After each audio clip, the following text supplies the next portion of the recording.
उसका छोटा सा जवाब उसके बाद चंचल जी आपके पास और आस मोहम्मद कैफ के पास।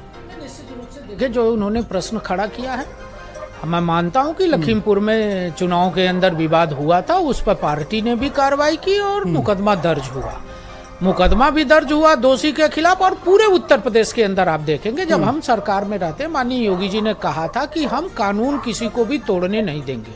लेकिन उलट मैं फिर 2012 से 17 की तुलना करता हूँ। अभी ये बहुत सारी घटनाओं की चर्चा कर रहे थे, कभी चिन्मयानंद का नाम, कभी किसी। अरे मैं पूछना चाहता हूँ, गायत्री प्रजापति कौन है?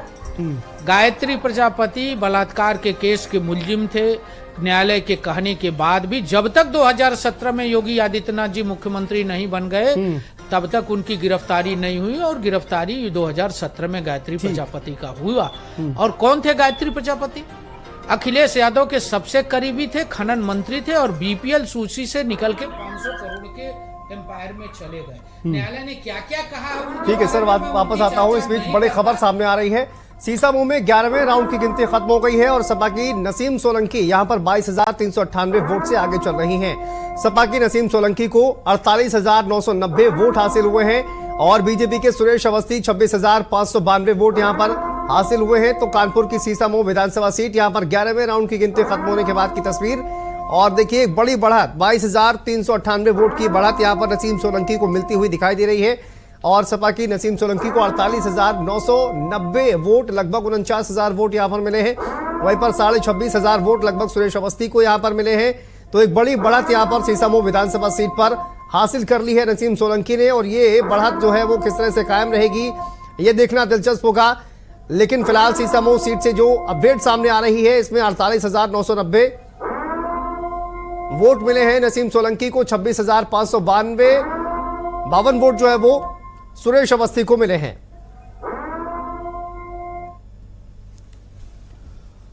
चलिए वापस आएंगे। और सबसे पहले समीर जी, लेकिन वो सब बातें ठीक है, आपके ऊपर आरोप वो लगा रहे हैं, वो आपके ऊपर आरोप लगा रहे हैं, लेकिन एक सीट और भी आपके देखिए कहीं ना कहीं दूर होती हुई नजर आ रही है।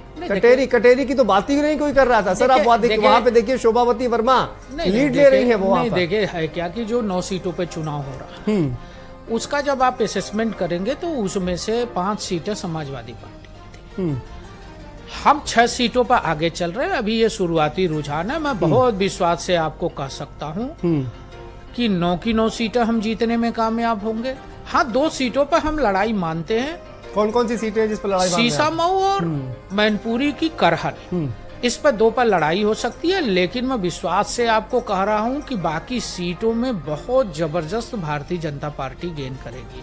दूसरी बात मैं कह रहा हूं, अभी समाजवादी पार्टी के प्रवक्ता आरोप लगा रहे थे और मुझे लगता है कि हमारे पत्रकार साथी भी जो बात कह रहे थे, आरोप किन किन चीजों पर लगा, हमें लगता है कितनी नासमझी की बात करते हैं।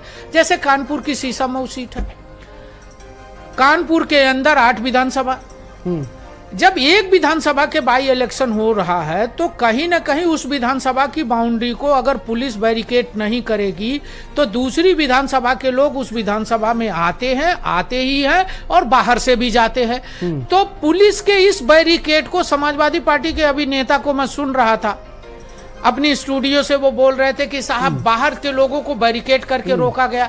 अरे आपका काम वोट लूटना है, हमारी सरकार का काम है, पुलिस का काम है वोट न लूटने पाए। कुदरती है, आप कह रहे थे चुनाव आयोग चुनाव कराता है, पुलिस आपके अंडर कैसे आ गई जब आचार संहिता लगी हुई है? मैं जवाब लेता हूँ बिल्कुल। और दूसरा 30 सेकंड में अपनी बात खत्म कर दो। जैसे मुरादाबाद कुदरकी में हो रही है, कुदरकी के अगल बगल की विधानसभा के लोग अगर वहां जा रहे हैं तो उनको पुलिस कैसे रोकेगी? बैरिकेड करके रोकेगी। कोई पूरे जिले के अंदर चुनाव हो रही रहा है। आ रहा हूं। पार्टी सुबह से शाम झूठ। Okay Sameer ji please. करल से बड़ी खबर सामने आ रही है। तेज प्रताप यादव 16,440 वोट से आगे चल रहे हैं। करल से ये खबर है, जहां पर गाजियाबाद से देखिए 8वें राउंड की गिनती यहां पर खत्म हो गई है और बीजेपी के संजीव शर्मा 25,387 वोट से आगे चल रहे हैं। एक बहुत बड़ी लीड यहां पर लेते हुए सपा प्रत्याशी राज सिंह जाटव को केवल 9,094 वोट मिले हैं। यहां पर बीजेपी प्रत्याशी संजीव शर्मा को 34,481 वोट मिले हैं। तो 25,000 वोट से लगभग आगे चल रहे हैं। मीरापुर में 5वें राउंड की गिनती खत्म हो गई है। यहां पर आरएलडी के प्रत्याशी मिथिलेश पाल आगे चल रही है। तो ये कुछ तस्वीर जो है वो अलग अलग विधानसभा सीटों की सामने आ रही है। चंचल जी, चूंकि आपको जा रहा है एक छोटा सा जवाब। देखिए, इन्होंने जिन बातों का जिक्र किया, मतलब इनकी बात से ही जवाब निकल रहा है कि खुद आपने देखा होगा, आपके ही एक पत्रकार साथी ने सीसामऊ में दिखाया कि जहां पोलिंग हो रही, जिस पीछे तरफ से आने वाले लोग थे, गेट पीछे से आते हैं लोग हमेशा वोट डालने के लिए, नहीं तो उनको घूम के आना पड़ता है 1 किलोमीटर, उसको जेसीबी से खोद दिया इन लोगों ने, और आपके चैनल ने दिखाया है, आपके पत्रकार ने दिखाया है। नहीं, चंचल जी आप भी इन्हीं पर आरोप लगा रहे हैं सर। मैं वही बता रहा हूँ, ये बीजेपी के लोगों का चाल चरित चेहरा सब लोग जान चुके हैं और सबको मालूम हो गया है, और अब वो ज्यादा दिन नहीं चलने वाला है समीर भाई।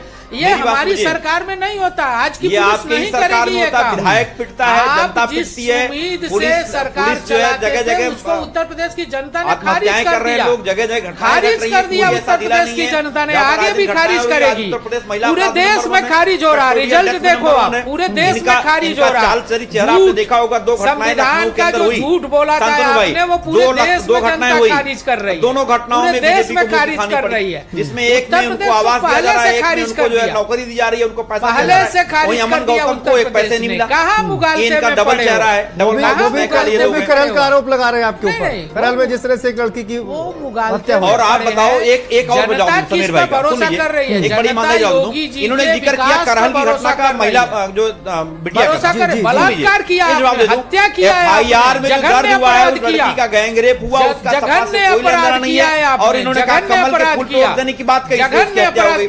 झूठ, ये लोग लाइव झूठ बोलते हैं, ये लाइव झूठ बोलते हैं। बाकायदा बीजेपी के प्रवक्ताओं नेताओं को झूठ बोलने के लिए ट्रेंड किया जाता है, वही सही है, एक झूठ को 10 बार बोलो, अच्छा लड़की वही सही है, लड़की के एक